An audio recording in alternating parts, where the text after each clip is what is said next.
시간표가 중요하다고 생각하지는 않습니다. 반드시 똑같은 공부를 할 필요는 없다라는 거죠. 시간 관리에서 가장 중요한 게 뭘까요? 유실되는 시간이 굉장히 많다라는 것을 저는 얘기 드리고 싶은 겁니다. 안녕하세요. 반갑습니다. 공공기관 취업의 살아있는 역사 윤종혁입니다. 요즘에 시험도 뒤로 밀리고 그 다음에 집에서는 나오기 힘들고 그렇다고 가만히 있자니 불안한 것이 요즘의 현실입니다. 이럴 때일수록 우리 모든 분들이 시간 관리를 조금 잘 하셨으면 하는 마음에서 이 영상을 찍게 됐는데, 사실 취업에서 가장 중요하게 생각하는 것, 제가 개인적으로 중요하게 생각하는 것이 시간 관리거든요. 우리가 시간 관리를 할 때 시간표를 많이 만들게 됩니다. 여러분들은 시간표를 만들고 시간표대로 움직여 본 적은 있으셨나요? 사실 저는 없거든요. 이 부분에 있어서 제가 자원관리 과목을 강의를 하고 있기 때문이기도 하다라고 얘기를 해도 될 것 같기는 합니다. 시간표가 중요하다고 생각하지는 않습니다. 시간 관리에서 가장 중요한 게 뭘까요? 저는 개인적으로 이런 생각을 합니다. 가장 중요한 건 고정 시간을 만들어야 한다 라는 거죠. 내가 몇 시간을 공부하느냐 라는 것도 중요합니다. 또는 내가 몇 시에 일어나느냐 라고 하는 것도 굉장히 중요한 거죠. 우리 근데 가만히 생각해 보자는 거죠.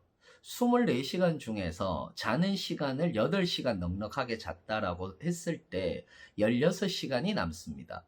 그렇다면은 뭐 씻고 준비하고 나가고 이동하는데 걸리는 시간을 한 2시간 정도로 쳤을 때 우리는 대부분 한 4시간 정도, 10시간 정도를 공부하고 4시간 정도는 또 놀 수 있는 시간들도 있습니다.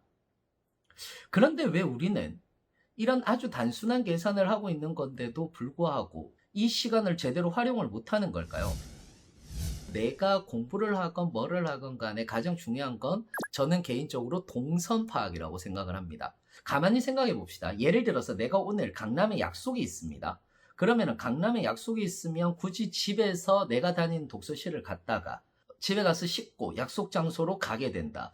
꼭 굳이 그럴 이유가 있을까요? 강남에서 약속이 있다면 아침부터 근처 커피숍이나 아니면 집에서 공부하다가 나가도 되지 않을까요? 꼭 굳이 왜 독서실을 향해야 되고 굳이 왜 꼭 다른 곳으로 이동을 해야 될까요? 우리는 생각보다 착각 속에서 빠져 사는 경우들이 많습니다. 나는 독서실에 가야만 공부를 잘해.